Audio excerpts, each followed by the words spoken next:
श्रीमान् वेङ्कटनाथार्यः कवितार्किककेसरी वेदान्ताचार्यवर्यो मे सन्निधत्तां सदा हृदि। भारद्वाजकुलाब्धिशीतकिरणश्रीश्रीनिवासाद्गुरोः लब्धश्रीधरचक्रलाञ्छनविधिं रङ्गेन्द्रयोगीश्वरे विन्यस्तात्मभरं तदीयकरुणा सम्प्राप्तसज्ञानकं वन्दे शान्तिदमादियुक्तमनघं श्रीमाधवार्यं गुरुम्। अस्मद्गुरुपरम्परायै नमः। प्रपन्न पारिजाता ग्रंथ में प्रमाण पद्धति में 30 श्लोक तक की व्याख्या आप सब सुने हैं और इस मार्गशीर्ष महीने में प्रपत्ति के बारे में ही गोदा माता जी भी अपनी तिरुप्पावई में कहती है, इसलिए उसी प्रपत्ति के बारे में हम लोगों को ये प्रपन्न पारिजाताख्य ग्रंथ को ग्रंथ का प्रवचन करना अत्यंत उचित मानता हूँ, क्योंकि उसका सारभूत अर्थ ही यही इसमें भी दिया हुआ है। चित्तंजिरुहाले वंदुन्नै सेवित्तु उन पुत्तामरियडिये पोत्तुम पुरुल केळाई, ऐसा कहकर उस शरणागति को ही गोदाम्बा जी उस गाथा में प्रस्तुत करती है। प्रोमेयावोम उनके नामाक्षैवोम मटणम कामंगल माट्रेलोर एम्बावाई। इस गाथा में हम भी उसी प्रपत्ति शास्त्र के बारे में आगे प्रवचन को प्रारंभ करते हैं। 31वां श्लोक है। आनुकूल्यस्य संकल्पः प्रातिकूल्यस्य वर्जनं रक्षिष्यतीति विश्वासः गोप्तृत्ववर्णं तथा आत्मनिक्षेपकार्पण्ये षड्विधा शरणागतिः। अनया च प्रपत्या माम् आकिञ्चन्यैकपूर्वकं मां माधव इति ज्ञात्वा मां गच्छेत् शरणं नरः। एवं मां शरणं गच्छन् कृतकृत्यो भविष्यति। ये 3 श्लोक एक प्रकरण है, इसलिए इन तीनों श्लोकों को साथ में पढ़कर अर्थ करना उचित है। अर्थात शरणागति के 6 अंग हैं। वो क्या 6 अंग है? सदा के लिए भगवान के लिए अनुकूल ही रहूँगा, ऐसा भगवदानुकूल्य का संकल्प है। अर्थात भगवान जो जो आज्ञा हम लोगों को दिए हैं वर्णाश्रम धर्म के आधार पर, उन सब आश्रमोचित कर्मों को करते हुए हमें रहना ही भगवान का भगवदानुकूल्य है। नहीं तो भगवान के लिए हम अनुकूल नहीं हैं। और भागवत अपचार इत्यादि को वर्जित करके हम भागवतों को और भगवान को शेषभूत रहकर, उनका दासभूत रहकर अपने जीवन बिताना ही भगवान के लिए अनुकूल है। इस प्रकार रहना ही आनुकूल्यस्य संकल्पः का मतलब है। प्रातिकूल्यस्य वर्जनम, भगवान के लिए हम प्रतिकूल नहीं रहेंगे, ऐसा दूसरा प्रतिकूलता का, प्रातिकूल्य का वर्जन। भगवान को और भागवतों को जो अनुचित है उसको हमें नहीं करना चाहिए। ये प्रातिकूल्यस्य वर्जनम। रक्षिष्यतीति विश्वासः, भगवान हमें अवश्य रक्षा करेंगे, ऐसा महाविश्वास होना चाहिए। उसमें सदा क्षण मात्र के लिए भी संशय नहीं होना चाहिए। इसी की बाबत में संशयात्मा विनश्यति कहा जाता है। संशय कभी भी संशयवान व्यक्ति जिसको बार बार शंका होती है, ऐसे व्यक्ति कभी भी उद्धार नहीं हो सकता है, उसका उद्धार नहीं होता। इसलिए रक्षिष्यतीति विश्वास भी आवश्यक है। और आप ही मेरे लिए रक्षक बनो, ऐसा भगवान से गोप्तृत्व वर्ण करना ज़रूरी है। यही वर्णम गोप्तृत्व वर्णम मामेकम शरणम व्रज, मामेकम शरणम व्रज ऐसा कहा गया है। गोप्तृत्व वर्णम आत्मनिक्षेप कार्पण्ये, और इस आत्मा को, हमारे आत्मा को भगवान को सौंप देना, इसी को न्यास शब्द से भी कहते हैं। मुख्य अंग है आत्मनिक्षेप कार्पण्यम, मुझे रक्षण करने में असमर्थ हूँ, यही कार्पण्य है। अपने रक्षा में स्वयं समर्थ हैं ऐसी भावना है तो कार्पण्य नहीं है। कार्पण्य होना चाहिए। अहम कृपणः, मैं मेरी रक्षा करने में असमर्थ हूँ, मेरे पास कोई साधन नहीं है, मुझे बचाने के लिए मेरे पास कोई संसाधन नहीं है, ऐसी भावना ही कार्पण्य है। इसी कार्पण्य दोषोपहत स्वभावः पृच्छामि त्वां धर्म सम्मूढ़ चेताः, ऐसा यच्छ्रेयस्यान् निश्चितं ब्रूहि तन्मे शिष्यस्तेहं शाधिमां त्वां प्रपन्नम, वहाँ भी कार्पण्य शब्द आता है। कृपणता यानी मेरे पास साधन नहीं है, मैं समझ नहीं सकता हूँ, आप ही मुझे जो उचित है उसे बताओ। इस प्रकार ही तो अर्जुन भगवान से उस श्लोक द्वारा प्रार्थना करते हैं, जो श्लोक आज भी आचार्यों के उपसत्ति करने में, अर्थात आचार्यों के पास हम ज्ञान की भिक्षा लेने के लिए जब जाते हैं तब इसी श्लोक से प्रार्थना करनी चाहिए वेदांतोपदेशों को सुनने के पहले।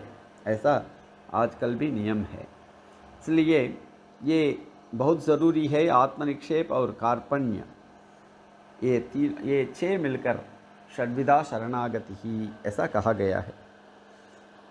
अनया च प्रपत्या, इस प्रकार की जो शरणागति है उसी से, माम मुझे भगवान कहते हैं आकिंचन्यैकपूर्वकम, अकिंचन, हाँ मेरे पास कोई साधन नहीं है ऐसी भावना के साथ, उसी को न किंचन मह्यम वर्तते इति अकिंचन, हाँ मैं कुछ साधन रहित हूँ। इस अकिंचनत्व का भाव ही, अकिंचनता का, अकिंचन का भाव ही आकिंचन्य है। आकिंचन्यम, ये सब शब्द में प्रयोग में सौष्ठव लाने के लिए ये आकिंचन्य शब्द बताया गया है, अर्थात साधन रहित, ऐसा ही मतलब है। कोई साधन मुझे रक्षण करने के लिए मेरे पास नहीं है। क्या आपके पास कुछ है? न किंचित, न किंचिदित्येव जगादनाथ, ऐसा बहुत अच्छे अच्छे सुंदर सुंदर प्रयोग। न किंचित, मेरे पास कुछ नहीं है, ऐसा बोलने के लिए न किंचित ऐसा ही बोलते हैं। उसी को आकिंचन्य बोलते हैं। वो एक भाव है, मेरे पास कुछ नहीं मेरे पास साधन नहीं है, ऐसा बोलने के लिए हमारे पास जो कुछ भी है वही आकिंचन्य है। उसे एक पूर्वकम, उस आकिंचन्य के साथ भगवान के पास अप्रोच करना। मैं बहुत बड़ा धनिक हूँ, मेरे पास इतना धन दौलत सब कुछ है, और मेरे पास बहुत गाय हैं, बहुत हाथी हैं, इस प्रकार की भावना से राजा भी आचार्यों का अप्रोच करें अथवा भगवान से कुछ प्रार्थना करें, ये भावना से भगवान राजी नहीं होते हैं। इसलिए आकिंचन्य बहुत ज़रूरी है। उस आकिंचन्य के साथ ही ये प्रार्थना की जानी चाहिए जो प्रपत्ति कही जाती है। माम कैसे प्रार्थना करना है? माम माधव इति ज्ञात्वा माम गच्छेत् शरणं नरः, माम मुझे माधवः इति ज्ञात्वा, इसमें माधवः लक्ष्मी के साथ विराजमान, अर्थात उनका भी उपायत्व है। माधव इति ज्ञात्वा, माम माधव इति ज्ञात्वा माम गच्छेत् शरणं नरः, मेरे पास शरणागति करें। एवं माम शरणं गच्छन्, इस प्रकार मेरे पास शरणागति करके कृतकृत्यो भविष्यति, जो काम करना चाहिए इस दुनिया में हम लोगों को संसार से मुक्त होने के लिए, वो काम करने वाला हो जाता है। तब तक वो कृतकृत्य नहीं बनता है। कृतं करोति इति कृतकृत्य, कृतकृत्यः तस्य भावः कृतकृत्यत्वम् अथवा कृतकृत्यता, उसमें रहने वाला, आहा निश्चिंत हूँ भाई, निर्भरो निर्भयोस्मि। वेदांत देशिक जी कहते हैं ना, अहम मद्रक्षण भरो मद्रक्षण फलम तथा न मम श्रीपतेरेवेत्यात्मानं निक्षिपेत बुधः। कैसे आत्मनिक्षेप करना चाहिए, उसमें अहम मद्रक्षण भरः मद्रक्षण फलम, मैं पहले आत्मनिक्षेप करते वक्त खुद को सौंपना है, और मद्रक्षण भरः, मेरा रक्षण का भार भी आपका ही है, मेरा नहीं है। मेरा रक्षण करने से जो फल है वो भी आपको ही है, मेरे लिए नहीं है। ये सब श्रीपतेरेवेत आत्मानं निक्षिपेत बुधः। इस प्रकार समझकर आत्मा को भगवान के पास सौंपना है। इस प्रकार करने से अंतिम श्लोक में कहते हैं निर्भरो निर्भयोस्मि, मैंने मेरा काम कर लिया हूँ, तो मेरे पास कोई भार नहीं है, मेरा रक्षण का भार मेरे पास नहीं है, मेरा पापों का भार भी मेरे पास नहीं है, आपकी वस्तु है। मैं चोरोपनीत निज नूपुरवत स्वपादे, जब से चोरी कर दिया है, भगवान का चरणारविंद में रहने वाला जो नूपुर है उसको कोई चोरी कर दिया है, तो उसी को स्वयं लाकर सौंपने वाला अगर हो जाए वो, तो उसी प्रकार मैं ये आत्मा का अपहरण किया था, मैं मेरा आत्मा समझ रहा था, और अब मैं फिर से इस आत्मा को आपके पास सौंप दिया हूँ। उसका रक्षण का भार हो, उसका रक्षण का जो कोई फल मिलता हो, तो अथवा मैं सब कुछ आपके पास सौंप देता हूँ। ऐसा मैंने कर दिया, इसलिए निर्भरो निर्भयोस्मि, मैं कृतकृत्य बन गया हूँ, मेरे पास कोई मेरा रक्षण का भार इत्यादि नहीं है, ऐसा बोलते हैं वेदांत देशिक जी। वो सब इसका ही तात्पर्य है। एवं माम शरणं गच्छन् कृतकृत्यो भविष्यति। रामायणे च भगवान भारते च यदुक्तवान, रामायण में और भारत में दोनों जगह पे इस शरणागति शास्त्र को भगवान स्वयं बताए हैं, रामावतार में और कृष्णावतार में। एक गीता में आता है, एक रामायण में सुंदरकांड में आता है। सकृदेव प्रपन्नाय तवास्मीति च याचते अभयं सर्वभूतेभ्यः ददाम्ये तद्व्रतं मम। एक बार शरणागति कर लिया तो मैं आपका हो गया हूँ, ऐसा जो प्रार्थना करता है, याचना करता है, उसको दत्तमस्याभयम मया, विभीषण की बाबत में कहते हैं अभयम सर्वभूतेभ्यो, सबको देता हूँ, ये मेरा व्रत है। ऐसी हालत में मैं विभीषण को क्यों न दूँ? सर्वभूतेभ्यः ददामि एतद् व्रतं मम, ये मेरी प्रतिज्ञा है। जिस हेतु से ही हम दोनों, लक्ष्मी और नारायण दोनों मिथुन रहते हैं, ये हमारा उद्देश्य ही जगत रक्षण है। जो कोई भी व्यक्ति मेरे पास आकर शरणागति करता है, उसका रक्षण करना बाद में मेरा काम हो जाता है, ऐसा स्वयं कहते हैं। वरदानाद् वसिष्ठस्य देवता पारमार्थ्यवित् पराशरः प्रणजगौ पुराणे वैष्णवे तथा। विष्णु पुराण में भी भगवान पराशर जो वशिष्ठ की कृपा से वर प्राप्त करके देवताओं के बाबत में परमार्थ रूपी जो रहस्य को जानने वाले जो पराशर हैं, वो स्वयं विष्णु पुराण में कहते हैं। क्या कहते हैं? अर्थात इस वो कहने वाली वाणी के लिए जो वजन है, उसको कहने के लिए वशिष्ठ जी से प्राप्त जो वर है, उससे देवता पारमार्थ्यम च यथावत वेत्स्यति, ऐसा उनके उनसे वर पाकर, अर्थात तू जो कुछ भी कहोगे वो देवता पारमार्थ्य सही ही रहेगा। ऐसे पराशर जो उनसे प्राप्त वर वाले पराशर जी कहते हैं पुराण में, विष्णु पुराण में, कि तावदार्तिस्तदा वाञ्छा तावन्मोहस्तदा सुखम यावन्न याति शरणम त्वामशेषाघनाशनम। तब तक ही पीड़ाएं रहेंगे इस दुनिया में, तक ही हमारी इच्छाएं रहेंगे, वांछा रहेंगे, तब तक ही मोह रहेगा किसी वस्तु में, ये चाहिए मुझे, ऐसी भावना रहेगी, तब तक ही आसुक रहेगा जब तक मेरे पास शरणागति नहीं करते हो। जो मैं सब पापों को दूर करने के लिए बद्ध कंकण हूँ, अशेष अघनाशनम, अशेष पापों को दूर करने के लिए तत्पर जो मैं विराजमान हूँ, जो मैं हूँ, ऐसे मुझे जब तक शरणागति नहीं करते हो तब तक ही इस दुनिया में पीड़ाएं रहेंगे, तब तक ही वांछाएं रहेंगे, तब तक ही मोह रहेगा, अज्ञान रहेगा, और उसी की वजह से, अज्ञान की वजह से सुख की हानि भी होगी। परंतु जब मेरे पास आ जाते हो तो बाद में ये सब नहीं होगा। ऐसी स्पष्टता भी पराशर जी कहते हैं। और इतना ही नहीं, आगे भी कहते हैं, कमल नयन वासुदेव विष्णु धरणिधराच्युत शंख चक्रपाणि भव शरणमितीरयन्ति ये वै त्यज भट दूरतरेण तान पापान। कमल नयन है, हे पद्म के समान आंख वाले, कमल के समान आंख वाले हे वासुदेव, हे विष्णु, धरणिधर अच्युत, धरणिधर है, इस धरणी का धारण करने वाला, अच्युत है, कभी भी किसी को, आश्रित व्यक्तियों को अपने स्थान से प्रच्युति न हो, अर्थात वो अपने स्थान से नीचे आ जाए, नीचे स्तर में आ जाए, ऐसा होने नहीं देने वाला अच्युत है।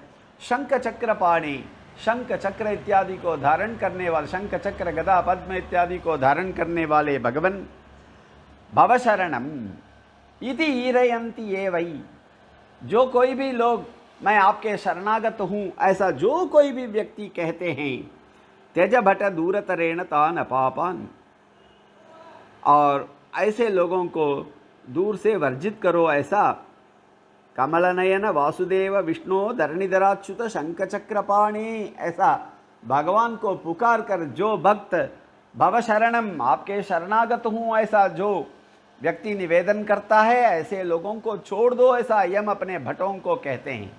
अर्थात यम अपने किंकरों को, यम किंकरों की आज्ञा है यम की कि ऐसे लोगों को छोड़ दो, वो मेरे नहीं हैं, मेरे वशीभूत नहीं हैं। त्यज भट दूरतरेण तान अपापान, वे सब पाप से मुक्त हो जाते हैं, उनको दूर से ही छोड़ दो, ऐसा कहते हैं यम अपने भटों को। जरा सुंदर श्लोक माना जाता है।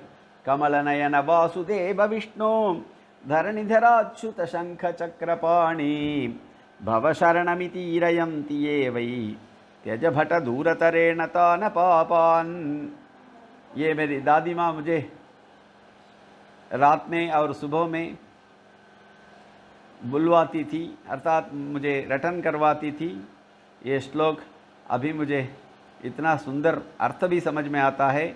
उन दिनों में मैंने इसे सुना था जब संस्कृत का सा भी नहीं आता था, आकार भी नहीं आता था, तब से लेकर मैं इस श्लोक को कंठस्थ करके रखा हूँ। कितना सुंदर श्लोक है। मनुरप्याह भगवान गूढ़ं संन्यास वैभवम् अर्चा नारायणस्येति ब्रुवन् वर्णाश्रम क्रियाः। मनु भी कहते हैं मनुरप्याह भगवान गूढ़ं संन्यास वैभवम्, इस शरणागति का वैभव को बहुत गुप्त रूप से, अर्थात गूढ़, उसका गूढ़ार्थ को समझाते हैं। अर्चा नारायणस्येति ब्रुवन् वर्णाश्रम क्रियाः, नारायण, भगवान नारायण की अर्चा ही ये वर्णाश्रम क्रिया में वर्ण और ब्राह्मण क्षत्रिय वैश्य शूद्र चतुर्वर्ण है, और वैसे ही ब्रह्मचर्य, गृहस्थ, वानप्रस्थ, संन्यास, ऐसे 4 आश्रम है। इनमें विहित क्रियाएं सब नारायणस्य अर्चा, भगवान नारायण की पूजा ऐसी भावना से जो करते हैं। यमो वैवस्वतो राजा यस्तवैष हृदि स्थितः तेन चेद विवादस्ते माँ गंगां माँ कुरुन्गमहां।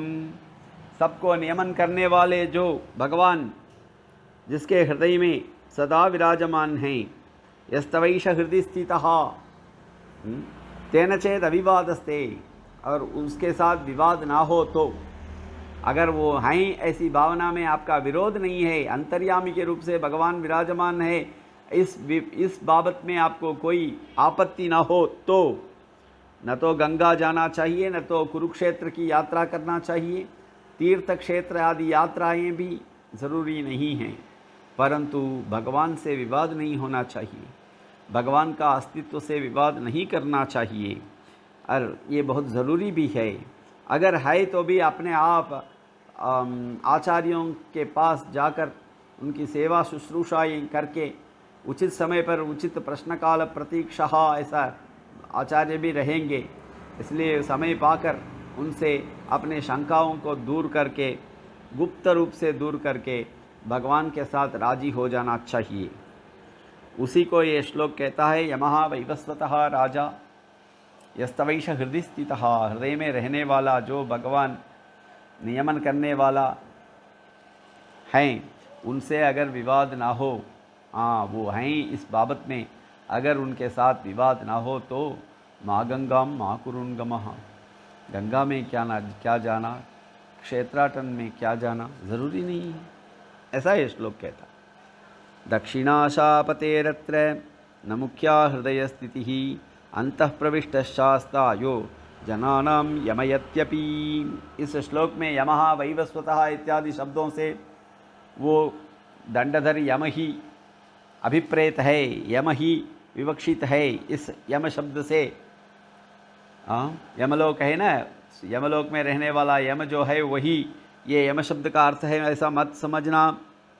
क्योंकि अंतः प्रविष्ट शास्ता जो जनों में सबको नियमन करने वाला है, कंट्रोल करने वाला है, अंतः प्रवेश ही नियमन के लिए ही है। भगवान अंतः प्रवेश किसके लिए करते हैं? तत् सृष्ट्वा तदेवानुप्राविशत् तदनुप्रविश्य सत्यच्चाभवत्।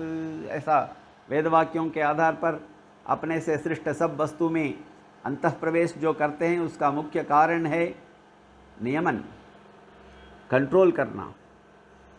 इसलिए वही इधर यमः वैवस्वतः का मतलब है। ऐसे वैवस्वत शब्द से क्यों कहते हैं?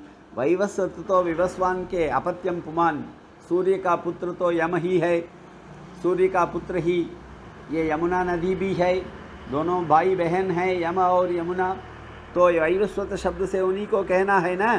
इसलिए यमो वैवस्वतो राजा, यम की ही बाबत है, कैसे आप परमात्मा की बाबत में लाते हैं? ऐसा मत पूछो। आत्मानमन्तरस्तस्य मृत्युर्मृत्योर्हृदि स्थितः तेन सर्वाधिराजेन विवस्वद्बिम्बवर्तिना। विवस्वान का मतलब है सूर्य की भी अंतर्यामी जो है उसी को भी वैवस्वत शब्द से कह सकते हैं। और चाहे अगर वैवस्वतः का मतलब यम ही हो तो भी उसके भी अंतर्यामी की विवक्षा से भी वैवस्वत शब्द से परमात्मा को कह सकते हैं। अभेद व्यपदेश हो सकता है। इसलिए प्रहलाद जी जैसा कहते हैं मैं ही परमात्मा हूँ, ऐसा इसलिए क्योंकि अभेद व्यवस्था है, अभेद विवक्षा है भगवान का, और प्रहलाद का अभेद व्यवहार है। ऐसा यम का और परमात्मा का अभेद व्यवहार, क्योंकि अंतर्यामी होने की वजह से ऐसी भावना से भी हम विवस्वत शब्द का परमात्मा अर्थ कर सकते हैं। इसलिए ये वो यम की बाबत नहीं है ये श्लोक में, ऐसा निर्णय में आते हैं। आत्मानमन्तरस्तस्य मृत्युर्मृत्योर्हृदि स्थितः। मृत्यु के भी हृदय में जो है वो ही भगवान है, वो स्वयं भी मृत्यु शब्द से कहे जाते हैं, क्योंकि सर्व प्रलय करने वाले वही हैं। मृत्यु तो वहाँ केवल उपदंश मात्र होते हैं, अचार जैसे होते हैं। संपूर्ण दुनिया को ग्रसन करते वक्त मृत्यु तो मृत्युर्यस्योपसेचनम कयित्वा वेद यत्र सः, ऐसा उपनिषद भी प्रतिपादन करता है। अविवादस्तु तस्यैव पादयोर आत्मनोर्पणम। उनसे विवाद ना होना चाहिए, उस भगवान से। सर्वाधिराज वही हैं। राजा शब्द भी यमलोक की राजा नहीं है। राजा यम राजा कहते हैं, यमधर्म राजा, धर्म राजा कहते हैं, वो राजा नहीं है ये। सर्वाधिराज राजाधिराजः यानी कौन हो सकते हैं? वो तो भगवान वरदराज ही हो सकते हैं। उसके साथ विवाद नहीं होना चाहिए, तब जाकर उनके चरणारविंद में हम आत्मा का अर्पण करें तो वो सफल होता है। तस्यैव अविवादस्तु तस्यैव पादयोर आत्मनोर्पणम।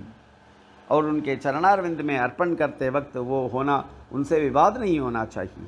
आप कैसे मेरी रक्षा कर सकते हो? मुझे कोई रक्षा नहीं कर सकते हैं, मेरा पाप तो मुझे नष्ट करा देगा, ऐसा अविश्वास भी नहीं होना चाहिए। उनसे विवाद भी नहीं होना चाहिए। कि आप क्या सर्वसमर्थ हैं क्या, ऐसी भावना नहीं होनी चाहिए। इसलिए उनसे किसी प्रकार का विवाद ना हो, ऐसी ये चरणारविंद में, उनके चरणारविंद में आत्मा का अर्पण करना ज़रूरी है। और योन्यथा संतमात्मानम् अन्यथा प्रतिपद्यते किंतेन न कृतं पापम चोरेण आत्मापहारिणा। इतने में हम आत्मा को उनको क्यों सौंपते हैं कि वो हमारी चीज़ नहीं है। जो हमारी चीज़ नहीं है उसको हम कैसे रख सकते हैं, इसलिए उसको उनको ही सौंप देना है जो उसका स्वामी है। भगवान ही आत्माओं के स्वामी हैं, इसलिए उनके पास सौंप देने का काम हम लोग करते हैं। इस भरसमर्पण, प्रपत्ति, न्यास विद्या इत्यादि शब्दों से कहे जाने वाला जो शरणागति है उसमें हम अपने, नहीं तो क्या होगा, जो वस्तुतः हमारा नहीं है, अन्यथा संतमात्मानम योन्यथा प्रतिपद्यते, जो, और वो तो भगवान की चीज़ है, भगवान का उसमें स्वाम्य है, उसे अपना स्वाम्य ऐसा अन्यथा संतमात्मानम, जहाँ अन्यथा दूसरी तरह उसका स्वामित्व अन्यत्र है, हम उसका स्वामित्व को अपने में ले लें तो वो अन्यथा संतमात्मानम अन्यथा प्रतिपत्ति ही कहते हैं। और जो जैसा है वैसे ही समझना चाहिए। आत्मा तो परमात्मा का है, उसको अपना समझें तो वो क्या पाप नहीं करता है। चोरेण आत्मापहारिणा, चोर है, आत्मापहारी कहा जाएगा, इसलिए हम उस आत्मा को उनसे सौंप देना चाहिए। तस्मात् सर्वनियंतारं सर्वेषां च हृदि स्थितं भगवन्तं प्रपन्ना ये तीर्थादिहि तैर्विशुध्यति। इसलिए सर्वनियंता जो भगवान है, सबके हृदय में रहने वाला जो भगवान है, उसके साथ जो शरणागति किए हैं, उनसे उनके चरणारविंद में जो जाकर प्रपत्ति का अनुष्ठान किए हैं, वही सब तीर्थों का तीर्थी कुर्वन्ति तीर्थानि, ऐसा तीर्थादि स्थैर विशुद्ध, ऐसे लोगों से तीर्थ भी पवित्र हो जाता है। ये क्यों गंगा जाना है। तावत् गच्छेत्तु तीर्थानि सरितश्च सरांसि च यावन्नाभूच्च भूपाल विष्णु भक्ति परम मनः। तब तक तीर्थ यात्रा करनी चाहिए, तब तक सरितों में स्नान करना चाहिए, तब तक अनेक प्रकार के पुष्करणियों में स्नान करना चाहिए, जब तक विष्णु भक्ति नहीं होती है मन में, तब तक ये सब करना चाहिए। विष्णु भक्ति आ जाएगा तो बाद में ये सब करने की ज़रूरत ही नहीं है। भवद्विदा भागवता तीर्थभूता स्वयं प्रभो तीर्थी कुर्वन्ति तीर्थानि स्वान्तस्तेन गदाभृता। और महर्षियों की बात, दो महर्षि जब बात करते थे उस वक्त विष्णु पुराण में ही ये वचन है, भवद्विदा भागवता, आप जैसे भागवत, तीर्थभूता स्वयं प्रभो, स्वयं तीर्थ हैं, आप ही तीर्थ हैं, आप ही गंगा हैं, आप ही यमुना हैं, आप ही कावेरी हैं, ऐसा कहकर तीर्थी कुर्वन्ति तीर्थानि, तीर्थों को भी तीर्थ करने वाले यही लोग हैं। और नहीं, वो गंगादि तीर्थ भी इनकी चरणारविंद स्पर्श से तीर्थ होता है, क्योंकि अंदर हृदय में भगवान है न, गदाभृत है न, गदा को भरण करने वाले, गदा को धारण करने वाले जो भगवान अंतस्थ हैं, तो उन्हीं की कृपा से, उन्हीं की वजह से वो तीर्थ हो जाता है। अपने हृदय में सदा के लिए भगवान को धारण करते हुए तीर्थ में तीर्थ स्नान करने वाले लोगों से तीर्थ तीर्थ होता है, ऐसा मतलब। प्रमाणमिय देवालम प्रपत्ते व्यास शौनकौ, इस प्रकार व्यास और शौनक दोनों की, जो दोनों महर्षियों की वाणी है, वही प्रमाण है प्रपत्ति की बाबत में। प्रोक्तवन्तौ यथा श्रीमद् विष्णु धर्मे च भारते, इस ये दोनों विष्णु धर्म में भी इस प्रपत्ति की बाबत में प्रमाण वचन कहते हैं, भारत में भी, महाभारत में भी कहते हैं। वृथैव भवतो याता भूयसी जन्म संतति ही, बहुत दिन तक व्यर्थ रूप से हमारी जन्म संतति एक के बाद एक बहुत जन्म हम लोग ले चुके हैं। तस्यामन्यतमं जन्म संचिन्त्य शरणं व्रजेत, यूँ इतना दिन हम बिता दिए हैं ऐसा समझकर, तो अभी तो कम से कम इस सदवकाश को प्राप्त कर कर शरणागति कर लें। अथ पातकभीतस्त्वं सर्वभावेन भारत विमुक्तान्य समारंभा नारायण परो भव। आप तो बहुत ही पातकों से अर्थात पापों से भयभीत होकर रहने वाले हैं। आप क्या करना है? सर्वभावेन भारत, भगवान ही सब कुछ है ऐसी भावना से।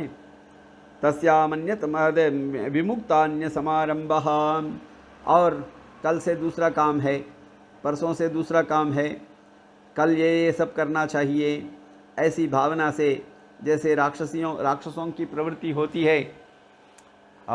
मरणांताम उपासिताः कहते हैं गीता में, उनको कभी भी कर्तव्य काम खत्म नहीं होता है।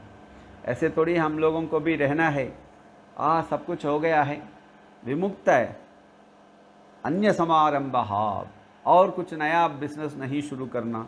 जो बिजनेस चल रहा है वो सबको अपने अपने बेटों को और पौत्रों को सौंप कर नारायण परो भव, और कुछ नया शुरू नहीं करना बिजनेस। भगवान से राजी रहकर नारायण परायण हो जाना चाहिए। नारायण ही श्रेष्ठ हैं, ऐसी भावना से अंतिम समय को बिताना चाहिए। और ये छोटे उम्र में भी कर सकते हैं, ऐसा कुछ नहीं है कि बड़ा होने के बाद करना है। सदा के लिए ये जब तक समझ में आ गया तो यही शरणागति करने लायक व्यक्ति हैं, भगवान ही हैं, उनके सिवाय हमें कोई उद्धार नहीं कर सकते हैं। ऐसी भावना अगर आ गई तो अपने पापों की भी चिंतन बहुत हो रहा है। वो अनेक जन्म हो गया है हम लोगों को, अभी एक मनुष्य जन्म मिला है, इसी में करना ज़रूरी है। ऐसी अगर भावना आ जाए तो विमुक्तान्य समारंभः, अन्य अन्य कार्यों को, अन्य अन्य नया नया प्रारंभ को बंद करके नारायण परो भव, ऐसे कहीं कहीं से श्लोकों को सबको इकट्ठा करके ये एक प्रमाण पद्धति को समाप्त कर रहे हैं। बाद में प्रपत्ति की बाबत में स्वरूप क्या है, उसका लक्षण क्या है इत्यादि चिंतन होने वाला है। इति श्रीवात्स्य वरदार्य महागुरुभिः अनुगृहीते प्रपन्न पारिजाते प्रमाण पद्धति प्रथमा श्रीमद्वरद महागुरु दिव्य चरण नलिने एव शरणम, ऐसा इसमें समाप्त करते हैं इस प्रमाण पद्धति को। आगे कल देखेंगे। कवितार्किक सिंहाय कल्याण गुणशालिनी श्रीमते वेंकटेशाय वेदांत गुरवे नमः।